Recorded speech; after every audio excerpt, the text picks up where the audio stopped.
Good men and women, all the sutras which the Tathagata preaches are for the deliverance of the living. Whether speaking of himself or speaking of others, whether indicating himself or indicating others, and whether indicating his own affairs or the affairs of others, whatever he says is all real and not empty air. What is the reason? Because the Tathagata knows and sees the character of the past, present, and future as it really is. To him there is neither birth nor death, or going away or coming forth. Nor are there any beings in the world, or beings who pass into extinction. The world is neither reality nor unreality, neither likeness nor difference. Unlike the way beings behold the world, the Tathagata clearly sees such things as these without confusion or error. Because all the living have various natures, various desires, various activities, various ideas, recollections, and reasonings, wishing to enable them to produce the roots of goodness, the Tathagata by so many reasonings, parables, and discourses has preached his various truths. The Buddha deeds which he performs have never failed for a moment. Thus it is, since I became Buddha in the far distant past, that my lifetime is of infinite incalculable kalpas, forever existing and immortal. Good men and women, the lifespan which I attained by pursuing the Bodhisattva way even now is not exhausted. At that time, the world-honored one, desiring to proclaim this teaching over again, spoke thus in verse. Since I attained Buddhahood, the kalpas through which I have passed are infinite thousands of millions.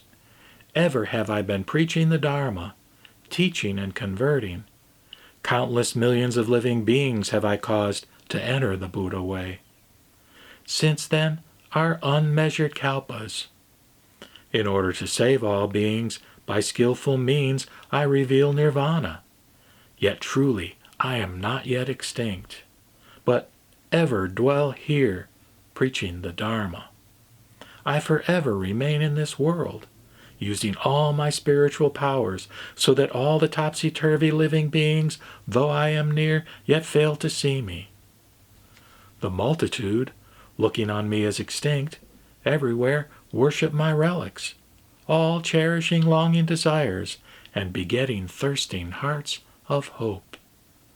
When all beings have believed and bowed down in faith, in character upright, in mind gentle, wholeheartedly wishing to see the Buddha, not caring for their own lives, then I, with all the Sangha, appear together on the divine vulture peak. Then I tell all beings that I exist forever in this world, and that it was by resort to the power of skillful means that I made a show of extinction or non-extinction.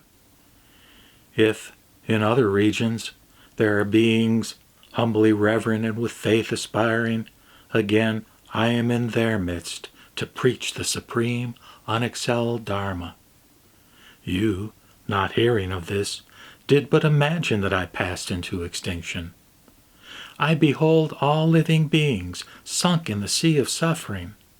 Hence, I do not reveal myself, but set them all aspiring, till, when their hearts are longing, I appear to preach the Dharma. With such supernaturally pervading power throughout infinite kalpas, I am always on the divine vulture peak, and in every other dwelling place.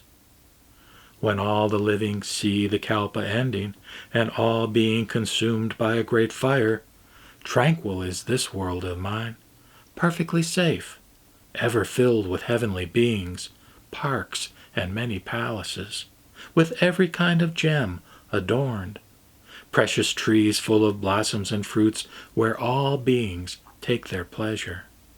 All the gods strike the heavenly drums and evermore make music, showering down flowers on the Buddha and his great assembly.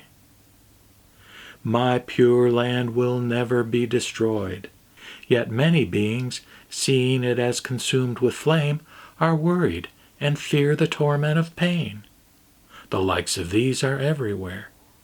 These sin-ridden beings, by reason of their evil karma throughout many kalpas, hear not the name of the three treasures.